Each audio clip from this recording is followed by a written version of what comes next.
Hi. So today I'm going to talk about who should read the book Why I'm an Hindu by Shashi Tharoor. So I recently read this book. I completed this book because I was doing an online challenge of reading for 24 hours. And it was such a good challenge. I had so much fun doing it. So who is going to love the book if they read it?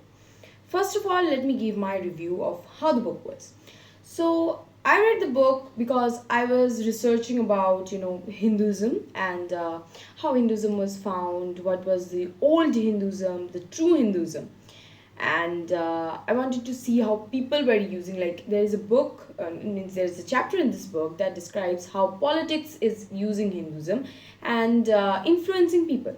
So I really love that aspect, and as many of you know, Sashi Tharoor is himself a politician. He is a congressman. So yeah, and the book was good, yeah. I would not say great because I do not completely agree with whatever Tharu said. There were differences, but I took the book with an open mind. Till I was reading it, I was like, okay, he might think from his viewpoint, it is okay, it is perfectly okay. But from my viewpoint, what I have seen in my life, it is not right. Okay. So if you want to read this book, the first thing is that you have to keep an open mind. Okay.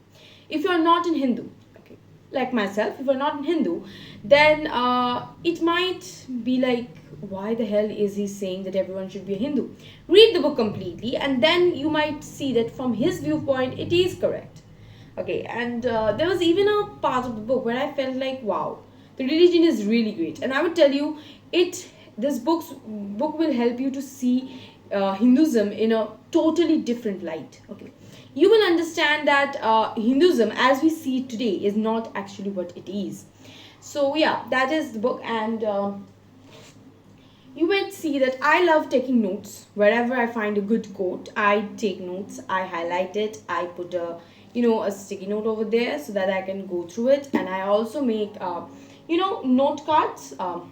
My note taking this technique is like an adaptation means I took up an inspiration from the method of Ryan Holiday, the famous writer of Ego is an Enemy. Yeah, so he wrote that book, and he has this technique of like taking up means he takes notes in the books, and then he writes that into small note cards and keeps them, sorts it out. Like I'll tell you how I do it in the exact same manner, kind of. So for example, if there's like this are here are three cards, and first is like, for example, if I find anything related to life, I'll write it and put it inside this. Okay, like this. There are so many cards about life here, you might see. And in the same way, this one is for humans and this one is for children's. Then there is also one about Article 237, means sorry, not 237, it is 377. Then politics, I have society, caste, life, violence, Hinduism, Buddhist, other kind of thing. So yeah, that is how I take notes. And so I read books basically to take notes, so that like I can. Have you ever felt like this, that you are reading a book and then suddenly, like a non-fiction book, you read the non-fiction book and then you totally forgot. You cannot remember anything. You cannot even quote a single line from it. So why do you spend the money? And I found this method is so good.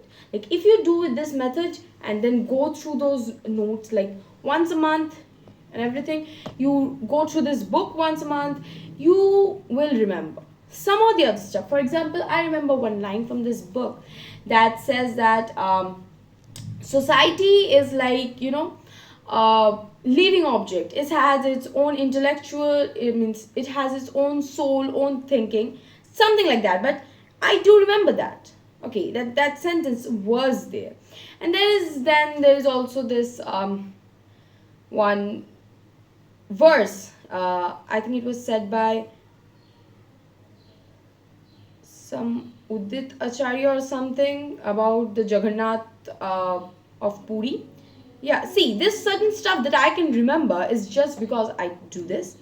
So yeah, uh, basically I want to say you that you can try this if you forget things after reading non-fiction. It's a great method. So yeah, this book, you can read this book if you are going to read this with an open mind, and you will be taking up Tharoor's ideas and what he has to say about the religion, without judging him too hard, because after reading it you will be like, wow, it was good that I went into this book without judging him too hard in the beginning.